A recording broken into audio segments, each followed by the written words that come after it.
So here we are. You know me, Marcus. I'm talking to Stuart Candy today. Now, Stuart's a really interesting guy. He's an Australian who, for some unknown reason, is living in the United States. And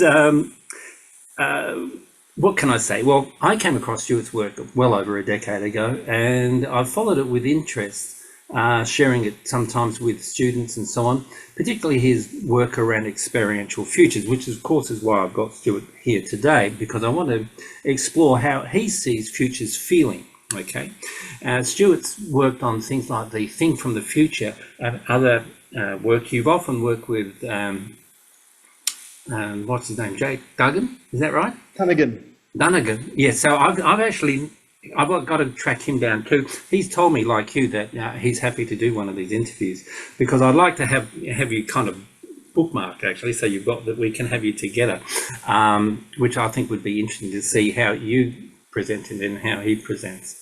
So I'll have to track him down after this.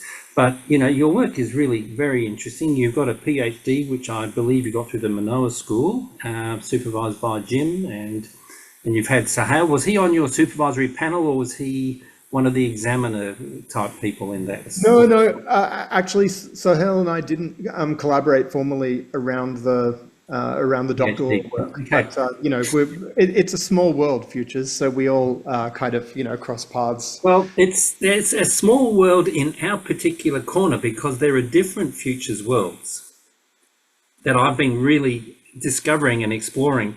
The work from let's say I'm trying to think of her name, Stanford Uni, the Lisa K. Solomon. Yes, Kay Solomon. Her work and her world with the Afrofuturists and a whole bunch of, and the real design guys, that was really a fantastic discovery for me, to see how we live in, as you said, these little bubbles, and you know, there's futures and there's futures. Of course, there's the Finnish type futures, which is much more, and the European continental futurists. So I would say that we're one of a tribe. But, you know, I'm always trying to reach out and break down tribal barriers and boundaries, really. I think that's the way to be healthy about that. But, yeah, so Lisa and I've had a few conversations, and, yeah, I'm planning to see if I can track her down and get her to do this, but she's very, very busy. And, of course, this is a pro bono type activity, isn't it, Stuart? Yeah, well, when you do get her, please, you know, give her my best. And I mean, she's done a really amazing job of putting a number of those of our sort of, you know, cluster of futures tribes, as you put it, or, you know, these different communities of practice and discourse into dialogue with one another, and putting them on the radar at Stanford University and Stanford D School more particularly. So yeah, no, that work of connecting and de-siloing is really important. Very important. Okay, so I've given my very positive introduction for you, Stuart. How do you introduce yourself when you're meeting someone on the escalator and you're heading up to do a workshop or something? What's your rap, you might say? Well, if I'm not speaking about institutions, I'll say that I'm a futurist, and if they say, what's that? I'll say it's somebody who helps people think systematically and creatively about times to come. And then, you know, that might get a blank stare, or that might lead to a longer conversation when the elevator ride ends. But it's, I have, you know, to my peril occasionally, but consciously embraced the label futurist and the discourse and practice community of futures, because I think it's too important to leave to people who want to use it without knowing what they're talking about. So I think a collective, a community learning function is served by by identifying ourselves clearly. Yeah, excellent. And you're working with you said you were an adjunct professoriate for which university was it in Mexico? So I'm the How does that work? Official title is Distinguished Visiting Professor of Critical Futures at in the School of Architecture, Art and Design at Tecnológico de Monterrey, which is I mean I suppose it's seen as the top private university in the whole of Latin America, and it certainly looms large in Mexico. It's sort of literally and figuratively Mexico's MIT, because it's Monterrey Institute of Technology. They call it in English, they still call it Tec de Monterrey. But it has campuses, the university has campuses in 24 cities across, or 24 locations across Mexico. And it was founded by an MIT alum as modeled on the experience that that person had had there, 3+ generations ago, 80 some years ago. Yeah. But it's a terrifically interesting place to be doing futures, because they're so earnest about having it be adopted as a cross-cutting competency, or at least those are the signals. And my intention is to call the bluff of the institution, and see what happens. and Cool. really, and say, all right, well, let's do it for real then. So that's what I've been doing for the last year and a half or so, following a string of full-time academic roles at Parsons School of Design in New York, Carnegie Mellon University in Pennsylvania, Ontario College of Art and Design, or OCAD University in Toronto, and the School of the Art Institute of Chicago. So yeah, very much a kind of North American continent orientation, as you said, despite being from Australia. Yeah. So, in my mind, I'm thinking of the ancient role of the peripatetic scholar, who would move from one place to another around Europe, or before that, the Greeks, the way Aristotle would wander around and do his thing. So you're in that kind of world. Yeah, well, they didn't have Zoom, so they kind of had to hoof it back in the day. But no, I do think there is an important. I mean, to go back to what we said a few minutes ago about bringing communities into dialogue with one another, physically being present in different places at different times, in order to vouch to people that this thing really does exist. It is embodied and practiced by actual living, breathing people, and then sort of being in dialogue across geographies as well as disciplines. I think it goes well with futures, because futures is a cross-cutting capability. Yeah, beautiful. So, well, that gives the listener a nice sort of rounded image, I think. If there was a word that I would associate with you, Stuart, it would be creativity. It's that you're doing really interesting stuff all the time, and that's, for me, it's kind of like honey, or nectar. I'm always interested in that stuff. That's nice of you to say. Yeah, you hadn't. Yeah, I didn't know you were going to say that, Marcus. But that's it's nice to know that it comes across that way. Well, it does for me, but I have a nose for it, of course, because it's been trained for years, and of course I do a lot of it myself. Well, let's turn to the substance of this talk. So the context is we're doing Futures 202, and in that we're really looking at futures feeling as an embodied thing, as opposed to the futures thinking that we covered in Futures 101, which is the key concepts and that sort of stuff. And the reason why we're going there is because I feel that futures can often be a very cognitive or abstract kind of thing. And I'm looking for people like yourself who are working at bridging the abstractions of thinking about a future that's out there. So it's abstract by definition almost. And, the fact that we are deeply futures oriented at a cellular level, that it's really deep down in us. I've been working on it in what I call the futures senses, and I'm using the futures senses as the structure for this Futures 202 course. So currently we're looking at memory, but we'll go to foresight and then voice and so on as we move deeper into the course. Listeners will come at any point and listen to this, so they're not necessarily following the course in any continuous sort of way, but that doesn't really matter. And essentially, I'm keen to have you answer 3 questions for me, if you would. Okay, sure. Okay, so let me toss the first one at you. And if you need to take a deep breath and go and think it through, don't feel you have to keep blah blahing just because we're on a recording. The listener is used to the fact that thinking sometimes needs to be slow, not just fast. Thank you. Yeah, so How is futures feeling different from futures thinking?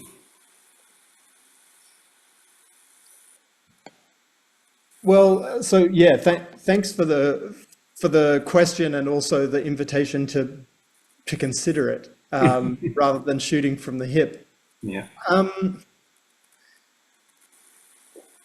I think there's an interesting tension a little bit in even the way, if I can be permitted, hopefully this doesn't come out sounding too clumsy, but I think there's something interesting in the fact that Futures 101 seems to be geared towards thinking, as you're putting it, and Futures 202 is geared towards feeling, as though that's a layer on top. Because I think part of my answer to your question about how the two are different, or how they relate, maybe is how I'd put it, is that if anything, they're braided together, and if I had to say that one of them had precedence, it would probably be the feeling, which is to say that I think it's my observation, my experience, my sense of things that we as human beings have feelings about the future before we have thoughts about it, that we have sentiments of anxiety or worry, let's say on one hand, or hope and aspiration on the other, before we have the, even the words or the vocabulary, let alone the conceptual apparatus that Futures as a field provides in Futures 101. So that's part one of my answer, is that I think actually they're probably more fused than we might imagine, or than our kind of layering of Futures feeling pedagogically on top of Futures thinking might suggest. Yeah. I think that's also true of, what we our colleagues in cognitive science and neuroscience are learning, and in a sense backfilling with more rigor some of the intuitions and sort of folk knowledge that Futures practice has acquired over the decades. There's a story in the book, whose name is escaping me right now, by Antonio Damasio, where he talks about, it's I think a 19th century character, figure, a living person from that era, who was named Phineas Gage, who was injured by an explosion that drove a railway spike through his brain and didn't kill him, but removed a sort of part of his capacity to feel. And so this person had a really, edge case, freakish accident that changed how their body and mind worked. And the fact that they weren't able to feel ended up making their feel emotionally, impaired their cognitive judgment in terms of how they were able to decide and move through the world. So in other words, there's this particular person who serves in a way as a parable and a cautionary tale, but also as a proof point of the fact that we need to be feeling and thinking together, because the thinking doesn't work without the feeling. Yeah, I love that. Yeah, but then there's another part of the answer to your question, which is how the two relate kind of historically in Futures practice. Yeah. And I would say that the feeling part, and particularly, let us say, the embodied dimensions of Futures thought and practice have been undervalued and underdeveloped in the Futures field per se. I know there are lots of, we started out this conversation by talking about how there are lots of different, parallel sort of traditions that are in a way finding one another now. But I think Futures studies or foresight as a field has historically undervalued and in a way been a bit blind to the feeling dimension of Futures, to the extent that when I came across the field in the 1990s, what I found was an incredibly interesting collection of people who were very diverse on a number of dimensions, but that basically, when, say, a World Futures Studies Federation conference happened, you'd have all of these different disciplinary perspectives, you'd have all these different cultural perspectives, you'd have all of these different geographies and parts of the world represented, but it was largely a cognitive, a neck up Yep. enterprise that they were collective, or that we, I guess I could say, were collectively engaged in. Yep. And part of it took me a while, but to make a long story short, I think I started doing what you described as creative futures work as a response to what I thought was missing or underdeveloped within the field. Yeah. Yeah. No, I mean, that's a terrific and, as you said, layered answer or response. And you're right. You know, the way the course lays out, it makes it appear that futures finning is something that's an add-on, whereas it's not. And I hope that those people who are engaging with the course over in a kind of sequential way will come to understand that there is that it is deeply embodied. Right. And that, you know, everything from the cognitive science, and I know that Phineas Gage story, came across it, I don't know when, but a long time back, and it is a terrific story. But the fact that we reason not in an abstract cognitive sense, but always from emotional undercurrents, which is why, let's say in Sahal's work with CLA, you've got the myth metaphor. It's an attempt to get beneath the obvious superstructures that are expressed often in the world to something deeper. And to me, that's what the feeling stuff is all about. And I say stuff because it is not clear. It's all over the place. Right. And it needs to be all over the place because it's not a given in any kind of narrow sense. Yeah. And I add another strand just quickly, Marcus, which is that I think there was a very interesting effort some 20, 25 years ago, particularly from Richard Slaughter and others, to develop integral futures, which, borrowing from Ken Wilber's philosophical contributions and kind of making an argument for bridging the internal and the external. But what I thought, and what I consider to be a little bit ironic about that effort, is that the analysis and the prescriptions all sort of occupied that highly analytical register. So it was sort of like writing loads and loads of papers about how we ought to be dancing more without actually doing the dancing. I mean, I'm simplifying a little bit, but I think this was a sort of, I think the diagnosis, in a sense, was right, that there were these, if you like, disowned or underdeveloped aspects of futures practice, but I think the attempt to resolve those by publishing papers about what was missing rather than by practicing differently sort of didn't quite act with the level of conviction and vigor on those conclusions that they might have. Absolutely, I would agree with you, and I think it's a really good case point, actually. But then you've got Peter Hayward and co, that working on a very, I think, intimate level. His FuturePod and FuturePod X work, which is now with Frank Spencer, is very interesting, looking at the biographical, the embodied nature of the journeys that futurists have taken. But he developed the Sarkar game, riffing off the work that Sahel was doing in that space. He with, trying to think who it was, Rob. No, the other name gone out of my head right at this moment. And Joe Voris did it as well. He and Joe Voris were working at Swinburne together, weren't they? Right. So, well, the Pollack game, I don't know about. That comes even earlier, the Pollack game. But no, I mean that's a good puzzle piece to bring into view, Marcus, because I think the Pollack game, which I learned from Peter, we in Hawaii learned it from Peter, I think the year that he and Joe first kind of confected it at Swinburne. They came and visited us, or Peter came and visited Manoa, the Manoa school, and it's a really interesting mode, and I've used it more times than I can count in more contexts than I can really credit in a way, because it is so useful, and it has it's an interesting contradiction in a way, because the conversation that one has in the course of the Pollack game is a it is an analytical conversation. I mean, it is about the way that you see the world in terms of expectations and the way that you see your relationship to it in terms of agency. But because you're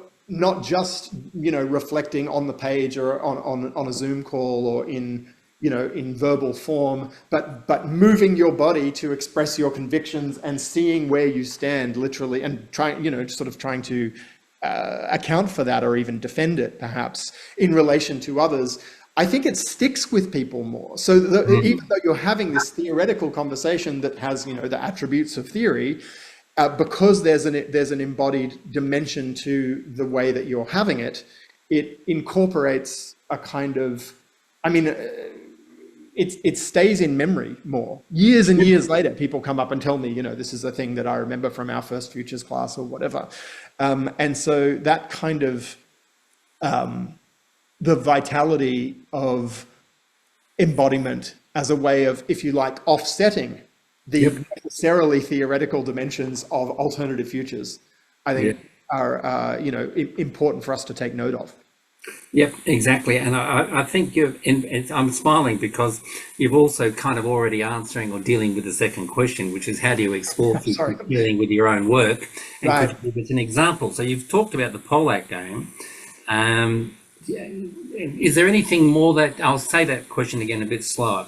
How do you explore futures feeling in your own work? We'd love an example. So you could say done and dusted, or you can leave. Well, from a certain point of view, the whole thrust of experiential futures is to integrate the feeling with the thinking. So, I mean, and that's a high level answer because I'm talking about a whole family of practices in a way, which include lots of different methods and techniques for working with them. I'll give a couple of examples. So with a process or a tool like the thing from the future, which you mentioned earlier, that's basically it's what my co-designer Jeff Watson called a combinatorial prompting system. So it's a card game that you use to that can be recombined in tens of thousands of ways or millions of ways, depending on which version of the game you're using, to feed your imagination the materials with which to think both diversely and concretely or with depth about what could exist in countless possible futures. And the first edition of the thing from the future, which people can find online for free, it's the print and play edition of the thing from the future. One of the cards, one of the suits in the deck is mood.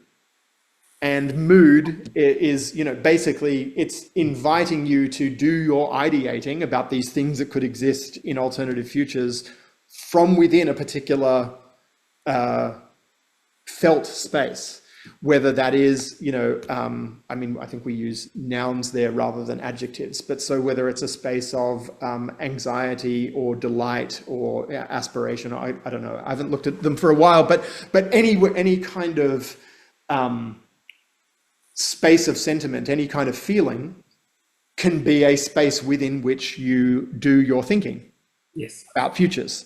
And so the card game seizes on that as an affordance or as an opportunity and says, try having new thoughts about the future from within this particular kind of space. So that's an example of it being used in a kind of methodology that you can then build on. I mean, you don't just have to have ideas. You can make the things that you come up with, and of course, we've done that in many different contexts. From physically filling up a vending machine with future artifacts, all imagined from scratch and made from scratch in a day, through to making scenes or experiences of possible futures. So this would be another example.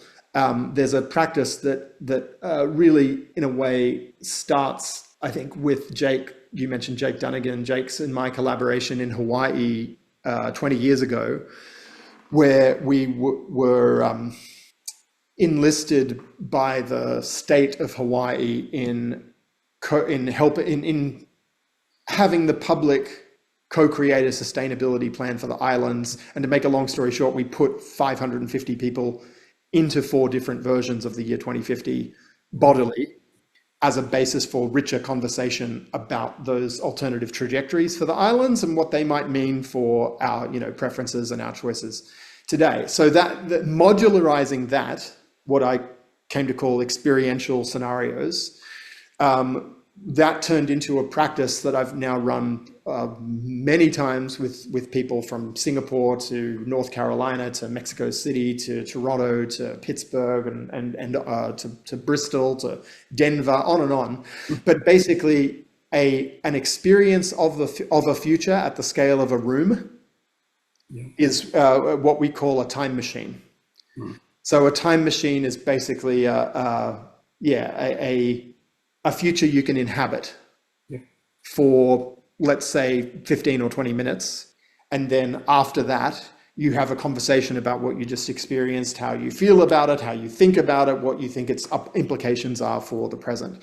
So this is and this ties, as I said, to the Hawaii 2050 project, which was our experimental, I guess you could say, riff on practices that futurists have been engaging for decades, generations, whereby the default would have been to give people future scenarios for Hawaii to read and then discuss based on, the mental model that what they read enabled for them. And instead we thought, well, okay, we'll still do the scenarios, we'll still do the writing, we'll still do the research, we'll still do the scenario set, but then take it off the page and turn it into an experience that people can have so that they're almost, despite themselves, without even trying necessarily, having feelings and an embodied experience connected to these ideas about the future that are encoded in the scenario.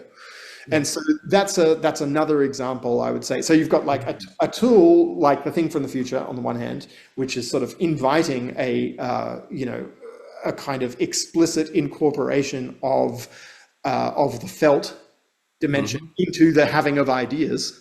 And then you've got a sort of, companion or a different part of the methodological space where, you and your students, clients, partners, whoever, are doing the hard yards behind the scenes, if you like, to create an experience that then others can enter into and engage with as fodder for a richer exploration than they might otherwise have. There's a lot of other examples, but those two. That's great. That's great. Well, we're coming close to the end of time, actually. So, not the end of time, but end of the end of our time. So, looking over your shoulder, you've had 30 years or so experience in this field. What advice would you give to futurists seeking to develop futures feeling tools, practices, methods, theory, for their practice? Yeah, well, I mean, it depends on how long they've been in the field and what they're building on, I suppose. But I think my first suggestion would be to get familiar with what's come before. So, I think there is a tendency in futures, it's built into the nature of the subject matter in a sense that it can attract a certain type of person who's excited by what's new to them. And that's great because that's an important fuel for the activity that they might engage with. But I think it comes with the hazard sometimes that people are, they might want to kind of reinvent the wheel without bothering to know what wheels have already been invented. And I think it is, I think those contributions, and this is not confined to experiential futures or to futures feeling. I think it's a general thing. It's really helpful if you want to make a contribution to know the field first. And there's a certain, apprenticing to what's already there. Absolutely. And in order to be able to identify where the gaps are, because there are plenty, but it's unlikely that you'll, be able to diagnose them well, without a bit of legwork. So that's point one. I think second point is it's related. If you're interested in developing those things, don't fall for the trap of thinking that because something has a new name, that it doesn't come up in a Google search that it hasn't been done. Because I think that's another sort of methodological slash, consulting hazard or syndrome of people thinking that, oh, well, right, this term hasn't been used, therefore my contribution is going to be using this term to basically do something that's already been done. Yeah.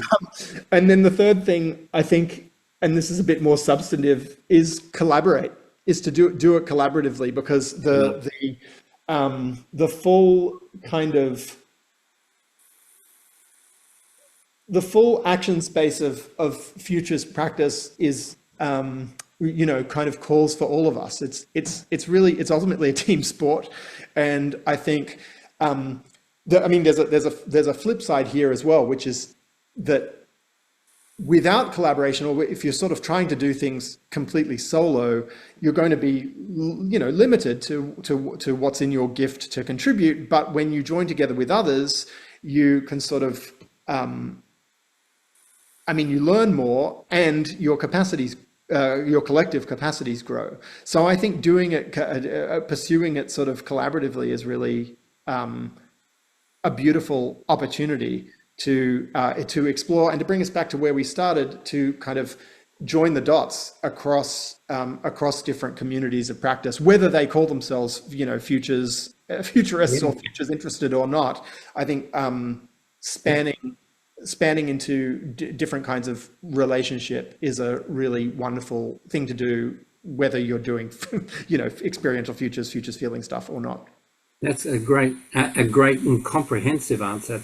I'm in part of this course is I run a thing called From the Bookshelf, and it's looking at futures work from the 20th century, looking at the old publications and walking people through them, because this sort of disciplinary amnesia is what I think of it as. That people come into futures and they think that it's only in the last 5 or 10 years that we've got this, stuff happening, and they forget that there was a Johann Galtung, or that there was a Pollack, or Clem Bezold, Hazel Henderson, Rianne Eisler, all of these people working incredibly productively at that time, and often their fingerprints are all over the kind of thinking that, let's say, the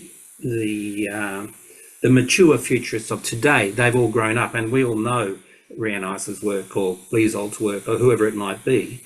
But if you're coming in now, it's kind of like that collaboration doesn't just happen in time; it happens across time. Oh yeah, no, that's beautiful. And therefore, if I'm reading Galtung, I'm still collaborating with the guy, even though he hasn't been around for X number of years. Yeah, that's excellent. And to me, that's also really an enriching part of it. Memory. We've got to know where we sit within a field. Yeah.